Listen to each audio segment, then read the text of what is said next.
The 2023 presidential candidate of the People's Democratic Party, Atiku Abubakar, says the party decide who will occupy the office of President of Nigeria in 2027 ultimately rests with the Nigerian people and not the Tinubu administration.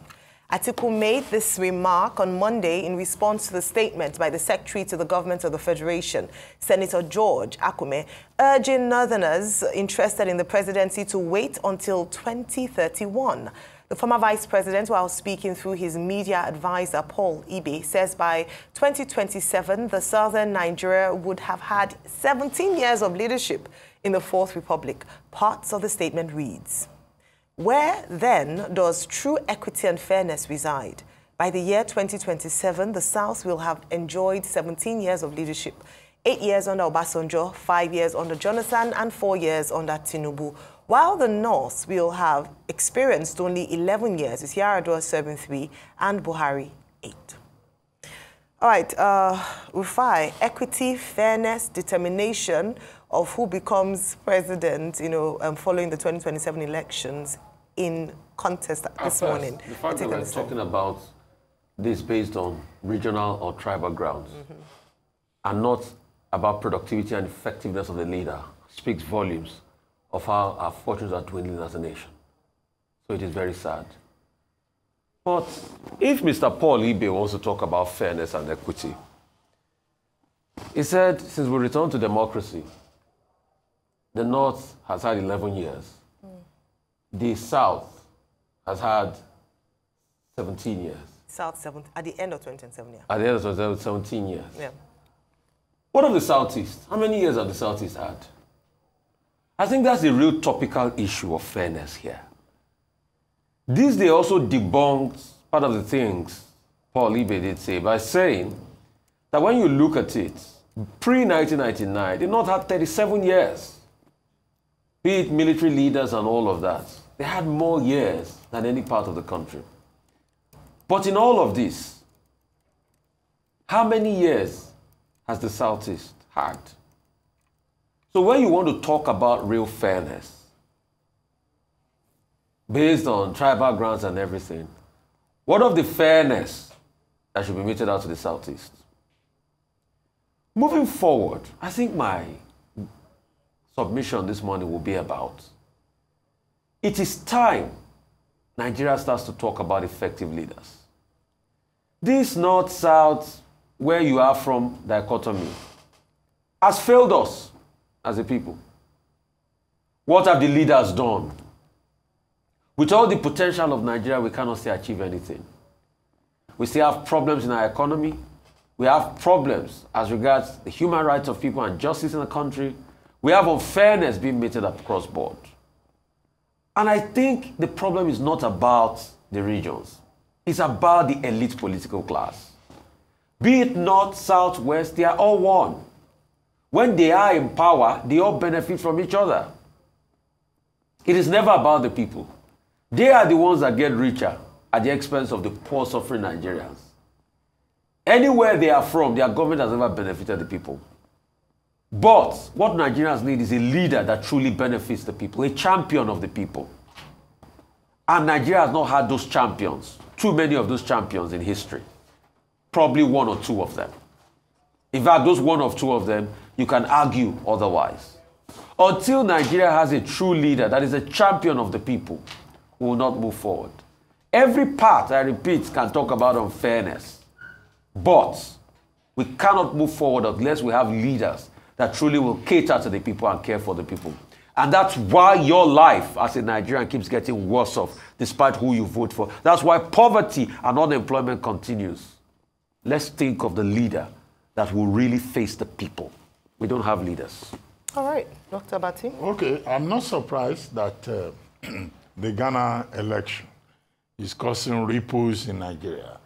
After all, it used to be received wisdom that developments in Ghana tend to also ricochet in Nigerian politics. Now, George Akume, let's start with him, Secretary to the Government of the Federation, going on television to say that, oh, the North should wait till 2031. What is he suggesting? let's look at it as intelligent people. Is he by any means whatsoever suggesting that President Tinubu will be in power till 2031? Because to the best of my knowledge, a president in Nigeria is entitled to 2 terms. So this tenure ends in 2027. Does he have a candidate in mind? Or is there an arrangement that a candidate will come from the south that will take the relay baton to 2031?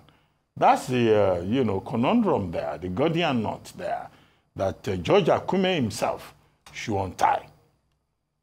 That's number one. Number two, I'm not surprised that the PDP reacted very sharply.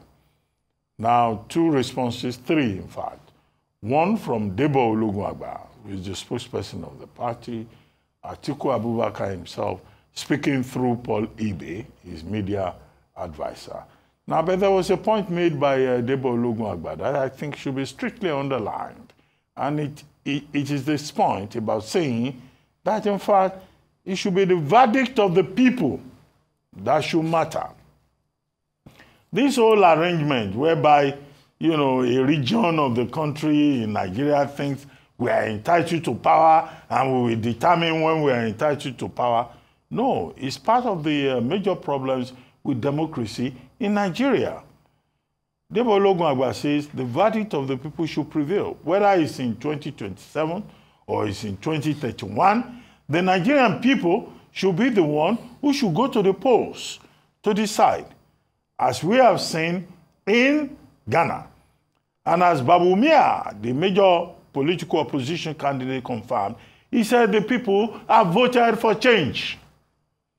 Now, one of the problems with Nigerian politicians is that everyone has a sense of entitlement at a regional level. People trapped, otherwise educated, but unintelligent, trapped in their primordial conclaves, saying that it is the turn of my tribe, it is the turn of my ethnic group, it is my ethnic group. The ethnicization, of Nigerian politics is one of the problems that we have. And it's one of the lessons, since the Ghanaian election is a reference here, that we need to learn from the people of Ghana. We like to say we're a big country, over 200 million people. But we see better collective intelligence, not mass psychosis, such as we have in Nigeria. Mass psychosis. There's something called that in psychiatry that we have in Nigeria. And I think that too many people in Nigeria have put themselves into it under all kinds of categorical labels. Now, what is the main issue here? The main issue here is that whether it's in 2027 or in 2031, it should be the Nigerian people that should decide. We're told that Atiku Abubakar says, southern Nigeria spent 17 years. The North has only spent 11 years. Look, Nigerian democracy should not be dished a la carte. It should not be dished in terms of, reasons of entitlement. It should be dished out on the basis of meritocracy. We don't care. If the most intelligent man, the most capable man, the most industrious person who can move this country forward comes from Ijagam or from any of these, smaller minorities within the over 250, minorities that make up Nigeria, it doesn't matter. Yeah. What should matter is that person that will come to power and make a difference. Now, no ethnic group has a DNA for excellence. As we have seen in the examples of the people who are excelling internationally, who are representing Nigeria internationally, it is not the fact that only one group in Nigeria or 2-3 groups, even in Section 59 of the 1999 Constitution, this is something that we need to look at. We say that only 3 major languages can be spoken in the National Assembly of Nigeria. How about the other nationalities that are in this country? This is a country of nationalities. It's not about North and South, Hausa, Fulani, Yoruba, and Igbo. And I think that the minorities should wake up, even beyond the Willings Commission, which tried to address the minority question. This country belongs to all of us. It doesn't belong to people who think that they have a sense of entitlement. If Waziri Adamawa wants power, let him run in 2027. But let the people decide. That's one lesson that just came out of Accra, Ghana. Let the people decide. I think it's quite a shame and quite disgraceful that in 2024, the basis of our democracy or electoral process is on the platform or on the foundation of ethnicity and what tribe you're from. There's no way democracy is going to move forward or going to have a thriving democracy as long as we think in this way. And best believe that politicians, the political elite, use this narrative to suit their own selfish intentions. It's only when it's convenient that the ethnic card comes to play and it's waived as an option or a reason why you should go with one candidate or why it's time for one person or one tribe's turn to be in power. It's only in Nigeria as a democracy, or at least in some countries like Nigeria, where a man would ride on the wave of "it is my turn" as a basis for why people should vote for him. It beggars belief, especially when you're interacting with intelligent people or it's almost an insult on intelligence of a number of people, whereby a number of people would, rather than show working in terms of what they bring to the table, and just use the ethnic card, and immediately, ultimately, a group of people who will not use the ethnic card to buy food in the market, who will not use the ethnic card to buy fuel at the filling station, vote or move massively in their favor, irrespective of whether or not the person has the competence to govern. That is the big problem.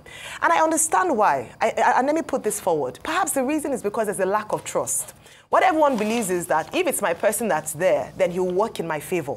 And we've seen that happen in justifying the distrust of people, whereby when someone gets into power, there's nepotism in the way that the appointments are made. And so people don't feel that they are well represented if their person is not in power.